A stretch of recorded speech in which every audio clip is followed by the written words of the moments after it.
Welcome back to Lions News Fan Report, where we bring you the latest and most exciting sports news every single day.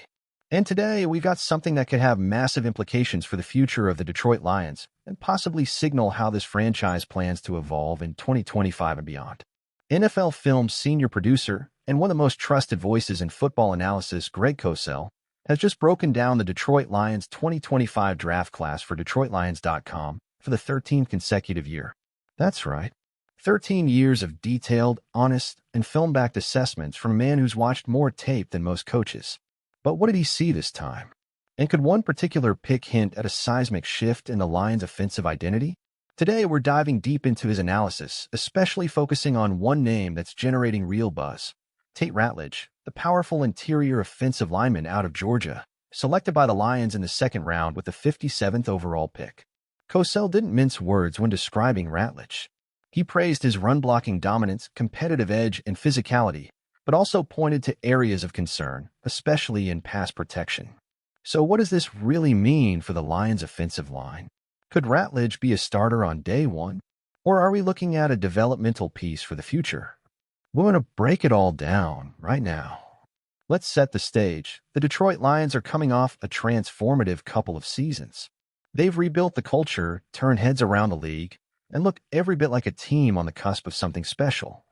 But there's one constant truth in the NFL. Games are won and lost in the trenches. Brad Holmes and Dan Campbell clearly know this. That's why investing in the offensive line has become a major part of their long-term strategy. Enter Tate Ratledge. Standing 6 feet 6 inches and weighing over 315 pounds, Ratledge isn't just a big body, he's a tone setter. A mauler in the run game who thrives on physicality, power, and a gritty edge that aligns perfectly with Dan Campbell's grit and grind philosophy.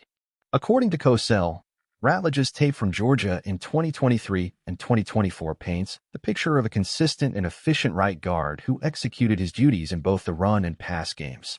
But here's the twist. Cosell also notes that Ratledge struggled at times with individual pass protection, occasionally battling balance and body control issues that could be exploited at the NFL level.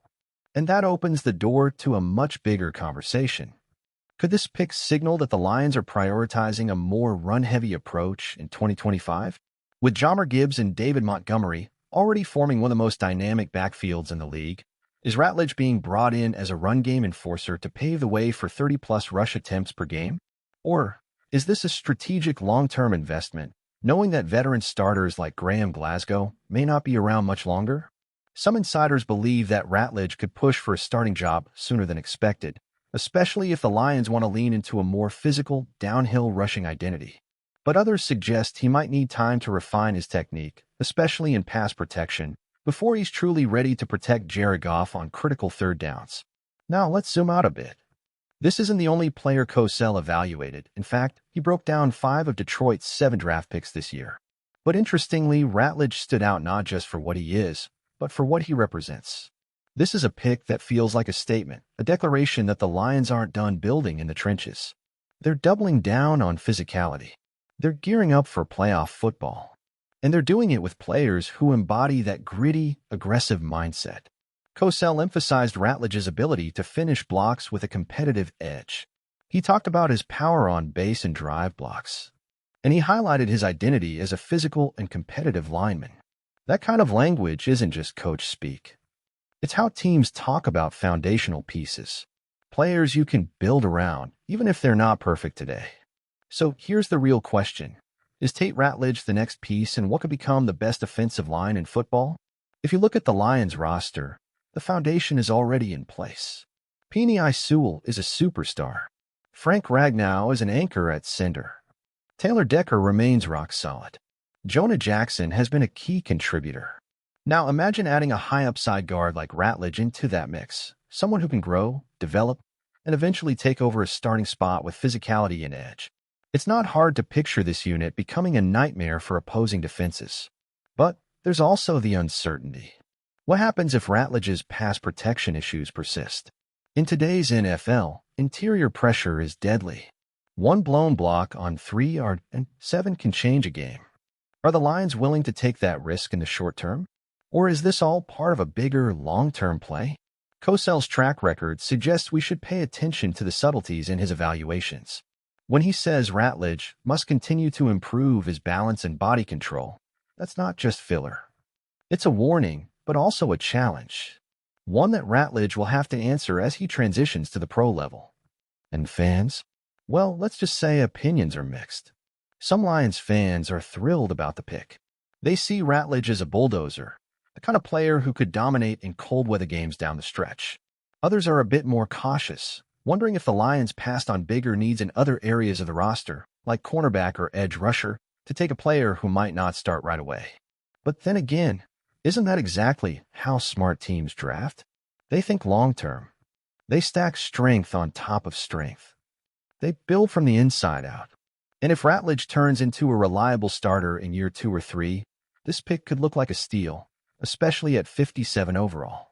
Is it possible that Tate Ratledge could follow a path similar to guys like Wyatt Teller or Joel Bitonio, linemen who weren't immediate stars but developed into Pro Bowlers through coaching and reps? That's the kind of upside the Lions are betting on. So, Lions Nation, what do you think about all of this? Is Tate Ratledge the next Nasty Muller to lead this offensive line into the playoffs? Or are you concerned about the pass protection flaws Cosell pointed out? Are you ready to watch this guy pancaking defenders next to Sewell and Ragnow? Or do you wish the Lions had gone in a different direction? Personally, I love this pick. I think it shows vision, grit, patience, and if there's one thing I trust about this current Lions regime, it's their ability to build from the trenches out. They've earned that trust. And Ratledge, flaws and all, fits the identity they're building in Detroit. I can't wait to see what he becomes. Let me know your thoughts in the comments below. I seriously want to read what you think. Is this the future of the Lions O-line, or just another project? And if you enjoyed this video, don't forget to hit that like button, subscribe to Lions News Fan Report, and turn on the notification bell so you never miss an update. We've got so much more coming, and trust me, you won't want to miss what's next.